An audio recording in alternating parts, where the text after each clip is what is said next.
بسم اللہ الرحمن الرحیم۔ السلام علیکم۔ سبق آموز، دلچسپ اور حقائق پر مبنی کہانیوں کے چینل سچی کہانیاں پر آپ سب کو خوش آمدید۔ اگر آپ ہمارے چینل پر نئے ہیں تو ہمارے چینل کو ضرور سبسکرائب کریں اور ساتھ ہی بنے بیل آئیکن کو لازمی کلک کریں۔ تو چلیے شروع کرتے ہیں آج کی دلچسپ کہانی۔ میں ساری دوپہر سڑک کے کنارے پھول بیچتی رہی تھی۔ لوگوں کی چھٹی کا وقت تھا اور یہی موقع ہوتا جب میری تھوڑی بہت دہاڑی لگ جاتی تھی۔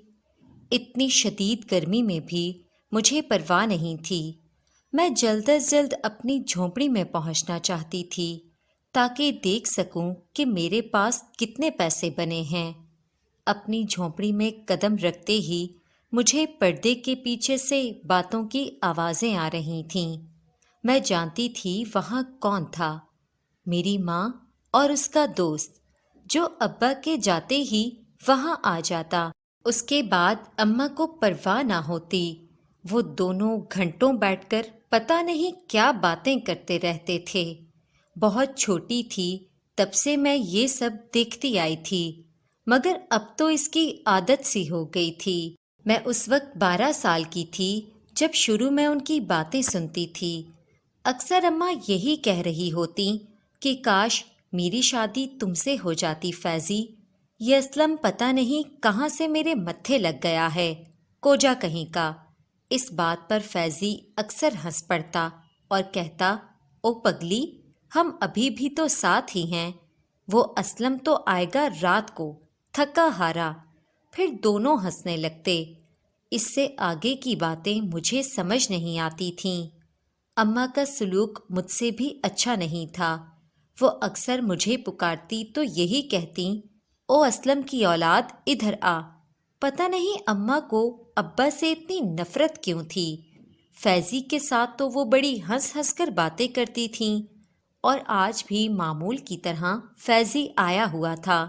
اماں اپنی کمائی سے اس کے لیے پتہ نہیں کیا کیا اٹھا لاتی تھیں۔ کھانے بیٹھتا تو ادھر ادھر دیکھے بغیر سب کھا جاتا۔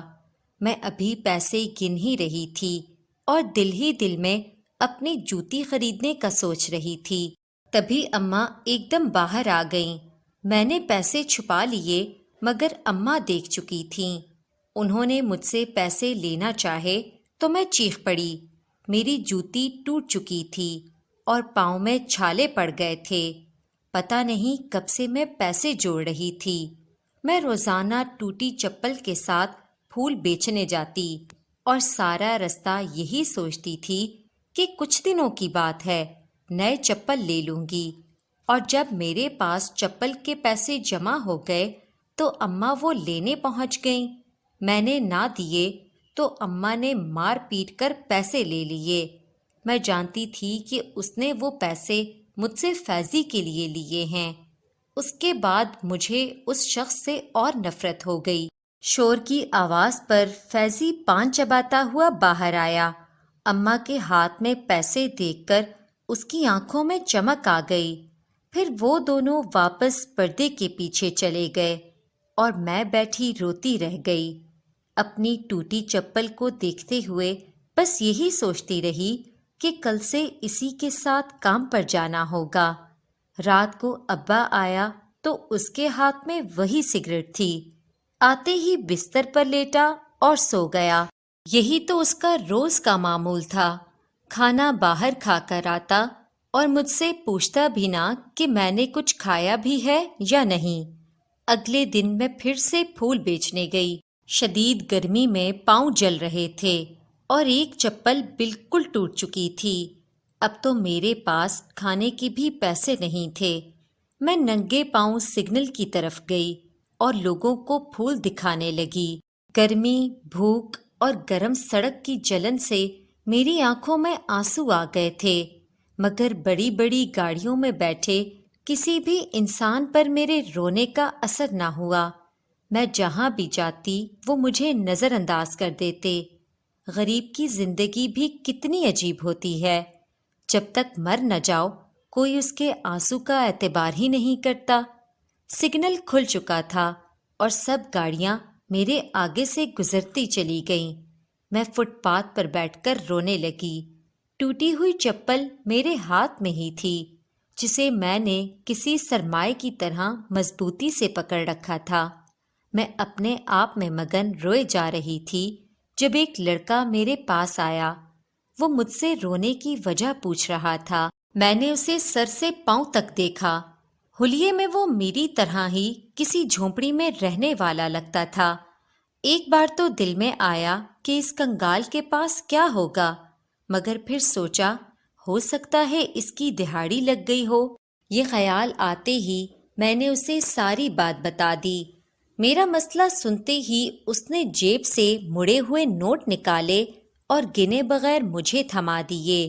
میں حیرت سے اسے دیکھنے لگی کہ کیا ہماری دنیا میں کوئی کسی کو پیسے دیتا بھی ہے؟ میں نے تو اپنے پیسے ہمیشہ چھنتے دیکھے تھے، کبھی اماں کے ہاتھوں تو کبھی فیضی کے ہاتھوں۔ ابا کی اپنی ہی دنیا تھی، اس کو ہم سے کوئی غرض نہیں تھی۔ اس لڑکے نے نہ صرف مجھے پیسے دیے بلکہ اپنے تھیلے میں سے پرانے جوتے بھی نکال کر دیے۔ وہ جوتے جتنے بھی پرانے تھے مگر میری چپلوں سے بہت بہتر تھے۔ اس کے بعد ہم دونوں نے ایک ڈھابے سے کھانا کھایا۔ پھر یہ سلسلہ چل نکلا اور ہم دونوں ایک ساتھ وقت گزارنے لگے۔ جب کبھی مجھے پیسوں کی ضرورت ہوتی وہ اپنی ساری کمائی میرے سامنے رکھ دیتا، اور جب کبھی اسے ضرورت ہوتی تو میں بھی پیچھے نہ رہتی۔ اب نہ تو مجھے فیضی برا لگتا تھا اور نہ ہی اماں کی مار۔ ابا کا لیا دیا سا رویہ بھی اب مجھے تکلیف نہیں دیتا تھا۔ میں تو ان دنوں ہواؤں میں تھی۔ وہ گہری بھوری آنکھوں والا لڑکا مجھے بہت اچھا لگنے لگا تھا۔ ایک دن وہ نہ آیا تو میں بہت پریشان ہوئی۔ وہ تو مجھ سے ملے بغیر ایک دن بھی نہیں رہتا تھا۔ پھر آج ایسا کیا ہوا تھا؟ میرے دل میں طرح طرح کے وسوسے آ رہے تھے۔ پوری رات میں اس کے بارے میں سوچتی رہی اور ایک پل کے لیے بھی سو نہ سکی۔ اگلے دن میں وقت سے پہلے سگنل پر پہنچ گئی۔ میرا دل بے چین تھا۔ مجھے تو اس کے علاقے کا بھی نہیں پتا تھا جہاں وہ رہتا تھا۔ آج پہلی بار میری نظر گزرتی گاڑیوں کے بجائے سڑک پر تھی، اور پھر وہ مجھے نظر آ گیا۔ اس نے بھی مجھے دیکھ لیا تھا اور سیدھا میری طرف آیا۔ چہرے سے پریشان لگ رہا تھا۔ میں نے اس سے کل نہ آنے کی وجہ پوچھی تو اس نے بتایا کہ اس کی ماں کی طبیعت ٹھیک نہیں ہے۔ آج بھی وہ اپنی ماں کو جھونپڑی میں اکیلا چھوڑ کر آیا تھا کیونکہ اسے پیسوں کی ضرورت تھی۔ اس کی پریشانی میرا دل کاٹ رہی تھی۔ میں نے اس سے کہا کہ مجھے اپنی جھونپڑی میں چھوڑ دو، میں تمہاری ماں کا خیال رکھتی ہوں اور تم یہ پھول بیچ کر پیسے جمع کر لو۔ میری بات سن کر اس کا چہرہ کھل گیا۔ میں نے اس کی جھونپڑی میں قدم رکھا تو وہاں کچھ بھی نہیں تھا، وہی غربت اور ٹوٹی پھوٹی زندگی۔ ایک خستہ حال چارپائی پر بوڑھی عورت لیٹی تھی جو درد کے مارے ہائے ہائے کر رہی تھی۔ میں نے اس عورت کو پانی پلایا اور سر دبانے لگی۔ تھوڑی دیر کے بعد وہ سو گئی۔ میں وہیں بیٹھی رہی۔ کافی دیر کے بعد وہ لڑکا آیا۔ اس کا نام ندیم تھا۔ اس کے ہاتھ میں ایک تھیلا تھا۔ اس نے آتے ہی تھیلے میں سے کھانا نکالا اور اپنی ماں کو ہاتھوں سے کھلانے لگا۔ ہم دونوں نے بھی ساتھ ہی کھانا کھایا۔ بعد میں ندیم نے اپنی ماں کو دوائی دی۔ اس کا درد کچھ کم ہوا تو میرے بارے میں پوچھنے لگی۔ ندیم نے ساری کہانی اسے بتا دی۔ اس بات پر وہ عورت بولی کہ بس ندیم پتر، تیری شادی کر دوں تو سکون سے مر سکوں۔ میں شرما گئی۔ ندیم کی امی کا واضح اشارہ میری طرف تھا اور ندیم بھی ہنسنے لگا۔ دن اسی طرح گزر رہے تھے اور ہماری محبت بڑھتی جا رہی تھی۔ پھر کچھ ایسا ہوا جس کا میں نے تصور بھی نہ کیا تھا۔ ایک دن پھول بیچ کر جب میں اپنی جھونپڑی میں پہنچی تو وہاں کچھ بھی نہیں تھا۔ جھونپڑی ٹوٹ گئی تھی۔ اماں پاس بیٹھی رو رہی تھیں اور فیضی انہیں تسلیاں دے رہا تھا۔ پھر اس نے کہا کہ اس کی ایک جاننے والی ہے، وہ اپنی جھونپڑی میں ایک کو رکھ سکتے ہیں۔ یہ بات سنتے ہی اماں تیار ہو گئیں۔ فیضی انہیں لے کر چلا گیا تو میں اکیلی رہ گئی۔ میں کہاں جاتی؟ ساتھ والی ساری جھونپڑیوں میں پہلے سے ہی درجن بھر بچے تھے، اور ویسے بھی میں سامان چھوڑ کر کیسے جاتی؟ اماں تو شروع سے ہی خود غرض تھیں۔ اپنا الو سیدھا کیا اور چل پڑیں۔ میں وہیں بیٹھ گئی۔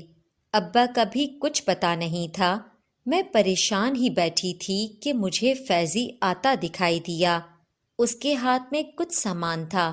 مجھے کہنے لگا، شازی تو پریشان نہ ہو، ہم ابھی نئی جھونپڑی بنا لیتے ہیں۔ مجھے کچھ آسرا ہوا کہ چلو یہ رات تو گزرے گی۔ اگلے 1 گھنٹے میں ہم نے چھوٹی سی کھٹیا تیار کر لی، جو کہ 1-2 دن گزارنے کے لیے مناسب تھی۔ میں نے اپنا بستر اٹھایا اور سونے کے لیے بچھانے لگی۔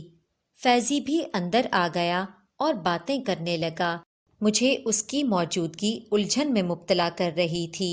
وہ کہنے لگا کہ مجھے پتہ ہے کہ تو مجھے پسند نہیں کرتی، مگر میں تو روزانہ تجھے دیکھنے کے لیے آتا ہوں، اور روزانہ تیری ماں میرے پیچھے پڑ جاتی ہے۔ مجھے حیرت ہوئی، وہ تو اماں سے بہت ہنس ہنس کر باتیں کرتا تھا، پھر وہ ادھر ادھر کی باتیں کرنے لگا۔ میں ابا کے لیے پریشان ہو رہی تھی۔ میری بات پر اس نے بتایا کہ کچھ لوگ تیرے باپ کی تلاش میں یہاں آئے تھے، مگر اسے نہ پا کر جھونپڑی توڑ کر چلے گئے۔ اس نے یہ بھی بتایا کہ ابا نے چوری کی ہے، اسی لیے چھپتا پھر رہا ہے۔ یہ سن کر میں رونے لگی۔ کچھ بھی تھا، میں اتنے سالوں سے اس شخص کو باپ کہتی آئی تھی۔ مجھے دلاسا دینے کے بہانے فیضی میرے قریب آ گیا اور پھر اس نے میرے منہ پر ہاتھ رکھ دیا۔ میں مچھلی کی طرح تڑپتی رہی، مگر وہ درندہ مجھے نوچ کر کھا گیا۔ صبح اماں آئیں اور میری حالت دیکھی تو ساری کہانی سمجھ گئیں۔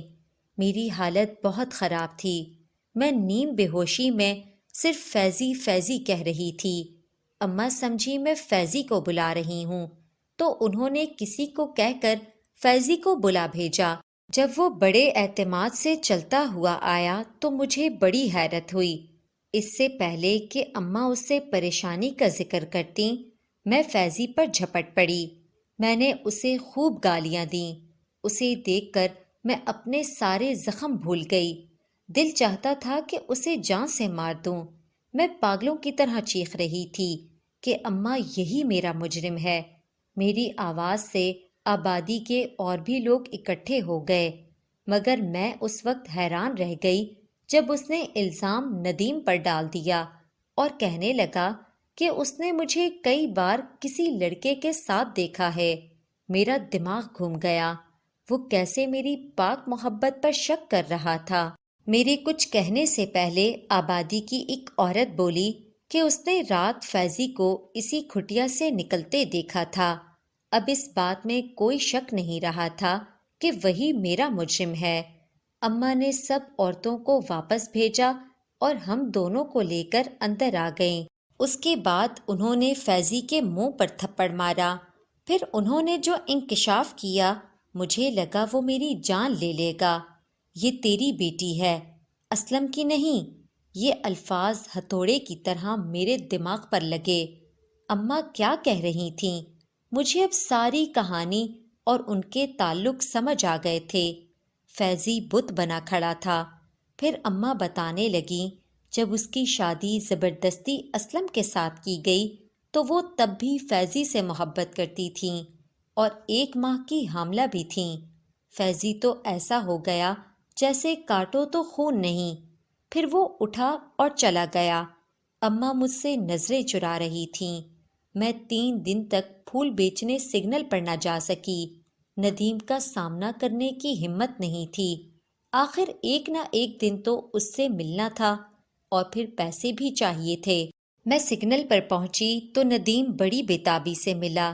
اسے دیکھ کر مجھے رونا آ گیا، اور پھر میں نے ساری کہانی اسے بتا دی اور یہ بھی کہا کہ وہ مجھے چھوڑ سکتا ہے۔ لیکن اس وقت میری حیرت کی انتہا نہ رہی جب ندیم نے میرا ساتھ چنا۔ وہ واقعی مجھ سے محبت کرتا تھا۔ وہ مجھے لے کر اپنے جھونپڑے میں آ گیا اور اپنی ماں سے کہا کہ وہ مجھ سے شادی کرنا چاہتا ہے۔ اس کی ماں تو جیسے پہلے ہی اس کی شادی کے لیے تیار بیٹھی تھیں، فوراً راضی ہو گئیں اور مجھے پیار کرنے لگیں۔ پھر اگلے دن ندیم اپنی ماں کے ساتھ ہماری کھٹیا میں آیا اور میرا رشتہ مانگا۔ اماں نے بھی فوراً ہاں کر دی۔ اگلے 2 دنوں میں ندیم کی ہو گئی۔ ندیم ایک اچھا شوہر ہے۔ وہ اماں اور ابا کی طرح ظالم نہیں تھا۔ اس نے مجھے بہت پیار دیا۔ اگر وہ نہ ہوتا تو میں کب کی مر گئی ہوتی۔ آج میرے 2 بچے ہیں۔ ندیم کی ماں اس دنیا میں نہیں ہے۔ میرا شوہر مجھے باہر کا کام نہیں کرنے دیتا۔ وہ جتنا کما کر لاتا ہے ہم خوشی سے اس میں گزارا کر لیتے ہیں۔ میری اماں کا اب فیضی سے کوئی تعلق نہیں ہے، اور ابا کو چوری کے الزام میں جو سزا ہوئی تھی وہ 1 سال بعد ختم ہو جائے گی۔ زندگی نے بہت غم دیے، مگر جب ندیم جیسا شوہر ساتھ ہے تو پھر کیسے مشکل۔